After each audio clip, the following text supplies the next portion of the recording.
এই অন্তর সুস্থ পবিত্র হয়ে কলবুন আজরাব মুমিনের অন্তরের মতো হয়ে যাবে, যেখানে শুধুই পবিত্রতা, পরিচ্ছন্নতা আর নূরের জ্যোতি।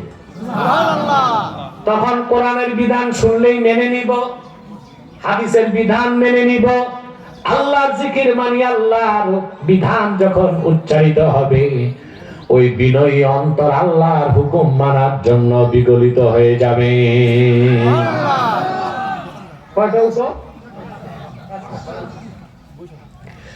হযরত ইব্রাহিম খাওয়াস রাহমাতুল্লাহ বলেছেন, দাওয়াউল কলবে খামসা, অন্তরের ওষুধ কয়টা? আরে ভাই, আমি যে ওষুধের কথা কই, এটার ওষুধ পিজিতে গেলে পাইবেন না।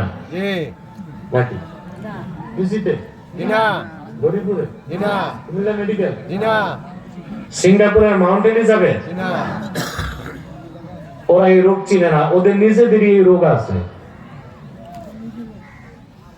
আল্লাহ আল্লাহ বুজুর্গ ব্যক্তির কাছে যাইতে হবে এটার ওষুধ নিতে। এই যে পীরি মুরিদি অনেকে মানে না, এটা তো মূর্খতা। বাতিল ভণ্ড পীরদেরকে আমরা বলবো না, হক্কানি আল্লাহ আল্লাহ পীর বুজুর্গদেরকে বলবো হ্যাঁ। বেসরা ভণ্ড পীরদেরকে বলবো না, আল্লাহ আল্লাহ হক্কানি বুজুর্গ পীরদেরকে বলবো হ্যাঁ। অন্তরের ওষুধ কয়টা? বলবো? লিখতে হবে, কাগজে কলমে না, মনের খাতায়। পারবেন? তিলাওয়াতুল কোরআন বিতাদাব্বুর, বুঝে বুঝে চিন্তা গবেষণা করে আল্লাহর কোরআন তেলাওয়াত করা। সমস্যা তো এতদিন কোরআন পড়ছেন, বুঝেন নাই, মাদ্রাসায় যান নাই, এখন কি করবেন? যেখানে আল্লাহর কোরআনের তাফসীর হয়, ব্যাখ্যা হয়, ওখানে বসলেই হবে। তাহলে ওয়াজ মাহফিলের দরকার আছে না? গান বাদ্যের দরকার আছে? ওয়াজ মাহফিল তারাই চায় যারা মৌমাছির মতো মজদু খোঁজে, গান বাদ্য তারাই চায় যারা তেলা পোকার মতো ডাস্টবিন খোঁজে। কি রকম নেতা চান, মৌমাছির মতো না তেলা পোকার মতো? মৌমাছির মতো। মৌমাছি কি খোঁজে? আর তেলা পোকা দৌড়ায় কই? ডাস্টবিনে। তা আমাদের সমাজে তেলা পোকার মতো কিছু আছে না? নেতা হইতে চায়, বেটা এত সহজ। হোমনার মাটি তো সুন্নিদের ঘাঁটি, কুমিল্লার মাটি ইমানদারদের ঘাঁটি, সারা বাংলাদেশ মুসলমানের ঘাঁটি। আগেই বলছি, পরাজিত শক্তি থেকে বিজয়ী শক্তিকে শিক্ষা নিতে হবে। ইসলাম মুসলমানকে চ্যালেঞ্জ করলে কারো ক্ষমতা বাংলাদেশ টিকবে না। যারা বাড়াবাড়ি করছে এখন শুধু কান্না করে, কানতে কানতে আর চোখে পানি নাই। এবার কানতে হলে মিক্স লাগাইতে হবে। ওনাদের আবার এই অভ্যাসও আছে। আমি যে কি বুঝাইতে চাইছি বুঝছেন মনে হয়। কান্না না আসলে রুমালে কিনি তো ভিক্স ভিক্স।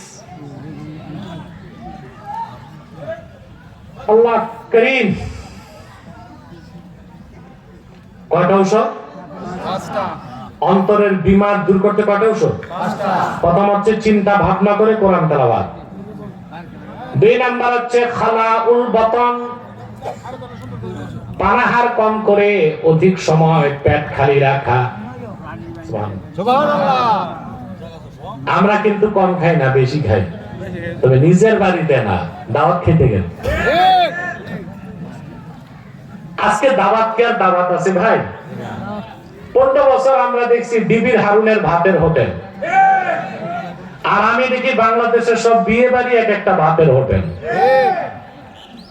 ঠিক না? গরিবের দাওয়াত আছে না?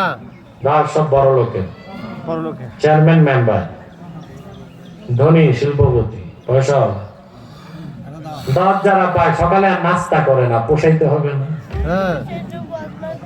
প্রত্যেক বিয়ে বাড়িতে একটা টেবিল আছে, এর মানে দিয়ে যান, খেয়ে যান। শুধু হারুনের ছিল ভাতের হোটেল দিয়া, না আপনারা ভাতের হোটেল দেন? কথা বলুন, এটা কেনা বেচা না? তো যেটা যায় এটা খায় জন্মের খাওয়া। শুনছিলাম এক রাক্ষস মানে ছোচা বন্ধু জিজ্ঞেস করছে কি কি খাইলি, আজকে তো শরীর ভালো না, তেমন চালাইতে পারি না। তো কি চালাইছো? বেশি না, 10টা রোস্ট, 8টা ব্রোস্ট, 12টা kebab, 6 plate pulao, 3 plate zarda, 10 glass borhani. আজকে শরীরটা ভালো না। এই যদি হয় অসুস্থ সময় ডেলিভারি, সুস্থ থাকলে তো আস্ত ব্যাগ চাবায় খাবে। যত কম খাবেন অন্তর তত রোগমুক্ত থাকবে। এর জন্য আল্লাহ তাআলা রোজা দিচ্ছেন না 1 মাস। কথা বলেন। আমরা বাঙালি কিন্তু রোজায় বেশি খাই। কথা বলেন। সুন্নাত কি রোজা? আহা, আমরা জানি না। খেজুর আর পানি দিয়ে ইফতার করা, যদি পারেন একটু দুধ রাখবেন, এই তো। আর আমাদের আর সারাদিন খাই না, যখন চালু হয় ইফতার, 12 পদের নিচে ইফতার হয় না। বাঙালি মনে করে বুট পেঁয়াজু আর বেগুনি না থাকলে ইফতারি হয় না। এই জন্য তো যে বেগুনের দাম এখন 10 টাকা, এটা রমজান হবে 70 টাকা। কারণ সবাই বেগুনি খায়, ঠিক না? আপনাদেরকে আমি বুদ্ধি দেই, পেঁপে আছে না, পেঁপে দিয়া বানায় খাবেন, ওটার নাম হবে পেপিনি, বেগুনি হবে, ওটা স্বাস্থ্যকর। কি বলে? বেগুনিতে অ্যালার্জি।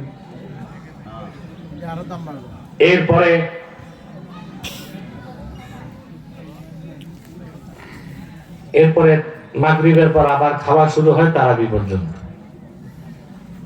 তারাবির পর সেহরি পর্যন্ত মুখটা চলতেই থাকে। আল্লাহ রোজা দিচ্ছেন এইরকম সারাদিন রাত জাবর কাটতে। কথা বল।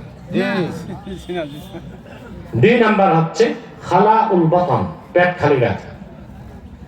অর্থাৎ আপনার প্রচুর আছে কিন্তু আপনি বুঝে শুনে খাবেন। বুঝলেন না? আল্লাহর অসীম দয়া, আমি 24 ঘন্টার মধ্যে অধিক সময় ক্ষুধার্ত থাকি, এটা আমার রুটিনের কারণে। বুঝলেন? আমার অধিকাংশ দিন ফজর পরে ঘুমাইতে হয়, জোহরের আগে উঠে দিনে মাহফিলে যেতে হয়।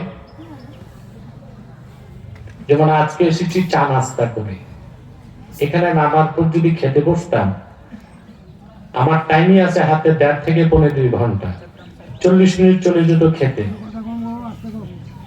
আপনার ঠকতেন না? কথা বলেন। আমি এটা সবচেয়ে অপরাধ মনে করি, আমার জনগণকে ঠকানো, এবং আমি কষ্ট করি। আমি কিন্তু খাই নাই। আবার বাসায় যেতে যেতে মাগরিবের একটু আগে। এখন দেখেন 24 ঘন্টায় আমি বেশি সময় ক্ষুধার্ত থাকি। আমি দেখছি যত ক্ষুধা থাকে তত সুস্থ থাকি, আত্মিক শক্তি বাড়ে। তাহলে কম খাওয়াটাও অন্তরকে রোগ মুক্ত করে। 3 নাম্বার ওয়া কিয়ামুন ফিল লাইল, রাতে 2-4 রাকাত তাহাজ্জুদ পড়া, এটা অন্তরের সবচেয়ে বড় ঔষধ। ঠিক, 2-4 রাকাত তাহাজ্জুদ পড়েন। লজ্জা হয় যে ফরজ নামাজ তো পড়ি না, তাহাজ্জুদ আবার কখন? বলে যাই মুরব্বীরা, আপনাদের বয়স যাদের 60 পার হয়েছে, নিয়মিত তাহাজ্জুদ পড়ুন। আর যুবকদেরকে বলি, অন্তত সপ্তাহে জুমার রাত আর সোমবারের রাতে 4 রাকাত তাহাজ্জুদ পড়বা। একবার তাহাজ্জুদের মজা পেয়ে গেলে তুমি, তোমারে আর উঠাইতে হবে না, বিছানায় তোমাকে ধাক্কাবে শেষ রাতে। সুবহানাল্লাহ। তাআল্লুক মা আল্লাহ, আল্লাহর সাথে বন্ধুত্ব করার জন্য তাহাজ্জুদের কোনো বিকল্প না। তাহাজ্জুদ পড়লে বান্দা আল্লাহর কাছে দ্রুত যায়। আল্লাহ বলছেন ওয়াসজুদ ওয়াতারিব, সিজদা কর, কাছে আয়। যে যত সিজদা করবে আমার মালিক আল্লাহ তত কাছে সে যাইতে থাকবে। তাহলে অন্তর রোগ মুক্ত করার তৃতীয় ঔষধ কি? তাহাজ্জুদ।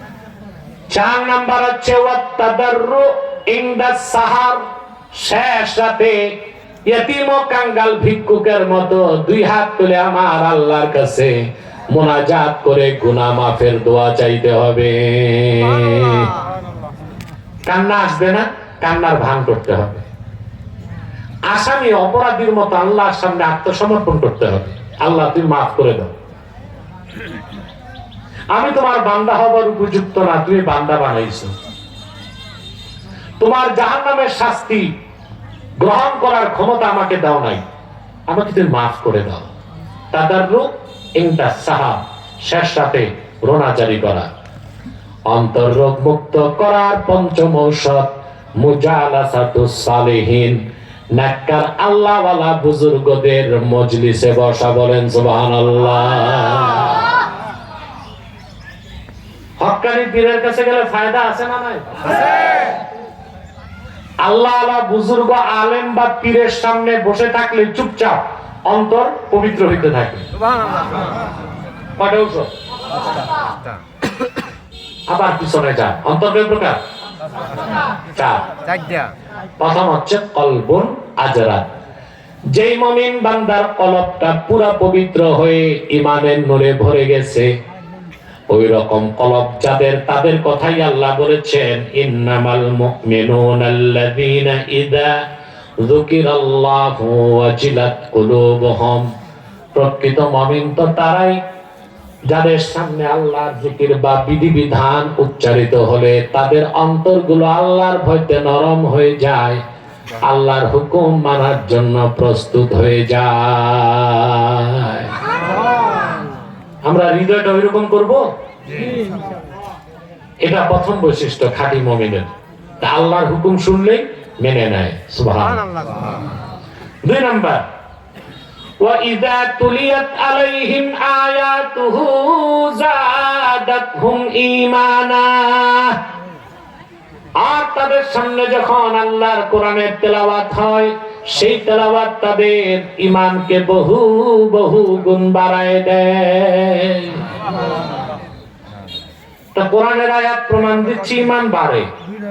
ঈমান কুল্লু মা যাদা নাকাসা, প্রত্যেক সেই জিনিস যা বাড়ে সেটা আবার কমে। তাহলে বোঝা যায় ঈমান বাড়ে এবং কমে। কথা বলেন।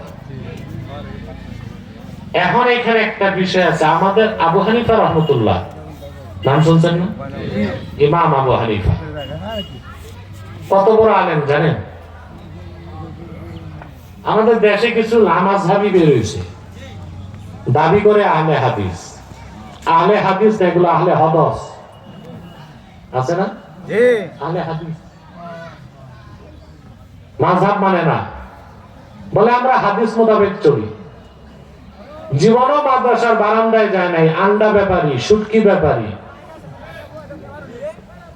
মাছের আড়তদার, সূরা ফাতিহাও জানে না, বলে মাযহাব মানার আবার দরকার কি? আবু হানিফা তো হাদিস বুঝে নাই।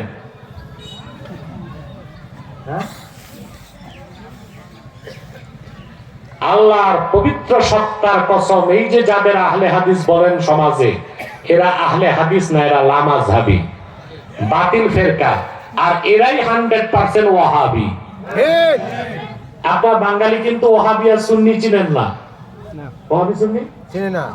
পাঁচ কুল্লি লাগাইলে কয়টা ওয়াহাবী? আরেকজন এরকম টুপি পরছে সত্য কয়টা বেদাতি। বেটা তুমি তো ওয়াহাবী সুন্নি বুঝলা না, টুপি দিয়া ওয়াহাবী আর সুন্নি না আকীদা দিয়া? আকীদা। আপনি টুপি একটা পরলে হয়, পাঁচ কুল্লি পরেন, সমস্যা কি? 7 কুল্লি পরেন, একদম কুল্লি নাই এটাও পরেন। টুপি নিয়ে মারামারি করবা, মিয়া দেশ হারাইবা। দেশ না থাকলে কল্লাই থাকবে না, কল্লা না থাকলে টুপি বসাইবা। ঠিক। কে ওয়াহাবী কে সুন্নি এটা আকীদার বিষয়। আবার আমাদের দেশে একটা ভুল ধারণা আছে, কওমি মাদ্রাসায় পড়লে কয় এটা ওয়াহাবী, আলিয়ায় পড়লে কয় সুন্নি। তো জি স্কুল কলেজে পড়ছে এর তো বলতে হয় না ইহাবি না উহাবি, না স্কুল না উস্কুল। আমাদের বক্তাগুলো এই ফেতনা লাগায় রাখছে। কোন মাদ্রাসা শুনলে কেটে ওহাবি। বেটা তোর কে বলছে কওমি মাদ্রাসায় পড়লে ওহাবি? সারা বাংলাদেশে লামাযহাবীদের 20 দাগ খুলতেছে তো কওমি আলেমরা, তোরা ওহাবি হয় কেন? আমাদের আব্বাসী মঞ্জিলের প্রতিষ্ঠান দাওরায়ে হাদিস ইফতা, দারসে নাজামি, আলিয়ানা, শত শত সুন্নি আলেম তৈরি করে আমরা মাঠে নামাই দিছি। আর কওমিতে পড়লেই ওহাবি এমন কোনো কথা নাই, আলিয়ায় পড়লেই সুন্নি এমন কোনো কথা নাই। বাংলাদেশের যত লামাযহাবীদের আলেম আছে যে শায়েখ লম্বা লম্বা ঘোমটা লাগা, এরা কেউ কওমি মাদ্রাসায় পড়ে নাই, সব আলিয়ার ছাত্র। তাহলে কে ওয়াহাবি কে সুন্নি এটা সম্পর্ক কওমির সাথে না, আলিয়ার সাথে না, স্কুল কলেজের সাথে না, আকীদার সাথে। ইবনু আব্দুল আহাদ নজদির আকীদা যারা বিশ্বাস করে তারাই ওয়াহাবি, আর 100% ওয়াহাবি হচ্ছে লামাযহাবীরা। কিন্তু তোমরা নিজেরা ঝগড়া করতেছো ওয়াহাবি, এই তো বেদাতি, আসলে ওয়াহাবি হাসে।